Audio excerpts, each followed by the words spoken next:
இன்னமும் மாற்றத்துக்கு உட்பட்டது தான் இந்த முடிவு அப்படிங்கிறாரு பொலிட்டிக்கல் டெசிஷனை. அது அப்படி பார்க்க முடியுமா? இல்லையா, தமிழக வெற்றி கழகத்தை பொறுத்த மட்டில் நாங்கள் எடுத்திருக்கக்கூடிய முடிவு மிக தெளிவாக எடுத்திருக்கிறோம். அந்த தெளிவான முடிவு எந்த சூழலிலும் பாரதிய ஜனதா கட்சியோடு எங்களுக்கு கூட்டணி இல்லை. அது எங்களுடைய தலைமை எடுத்திருக்கக்கூடிய அழுத்தமான முடிவு.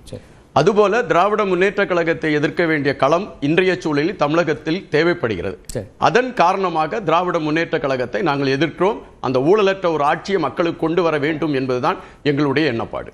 இப்போ ஊழல் அப்படின்னு ஒரு இதை வச்சுட்டீங்கன்னா அதில் யாரெல்லாம் வருவா, எந்தெந்த கட்சியெல்லாம் வரும் ஊழல் எதிர்ப்புல? இல்ல, இப்ப ஆண்டு கொண்டு இருக்க கட்சியை மையப்படுத்தி தான் நாங்க பேச முடியும். ஓ சரி, அதுக்கு முன்னாடி இருந்ததுன்னா அது முடிஞ்சிருச்சு அப்படிங்கிற மாதிரி. இப்போ நாங்க எதிர்க்கிறது ஆண்டு கொண்டு இருக்க கட்சி. ஏன்னா நாங்க அந்த கட்சியை எதிர்த்து அது செய்து கொண்டு. அதனாலதான் இவங்க என்ன சொல்றாங்கன்னா எல்லாமே மாற்றத்துக்கு உட்பட்டதுங்கிற ஒரு இடத்துக்கு வர்றதுக்கான காரணமே அந்த இடத்துல தான். அது எங்களுடைய தலைவர் எடுக்க வேண்டிய. இல்ல, இப்ப அவரு அக்னீஸ்வரன் வெளிப்படையா கேட்டார்ல, இப்ப நீங்க ஓகே 2 பேர் எதிரின்ட்டீங்க, மத்தவங்க எல்லாம் என்னவா பாக்குறீங்கன்னா சொல்லுங்கிறாரு.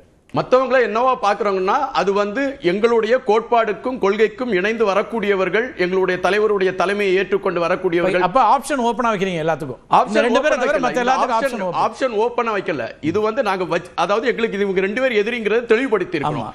மற்றவர்களை அதுல எனக்கு தெளிவில்லைங்கிறார் அக்னீஸ்வரன். அவங்க எப்படி புரிஞ்சுக்கணும்னு கேக்குறாங்க. அது அவங்களுக்கு தெளிவில்லைன்னா அதுக்கு நாங்க என்ன செய்யணும்? நாங்க தெளிவா இருக்கிறோம்.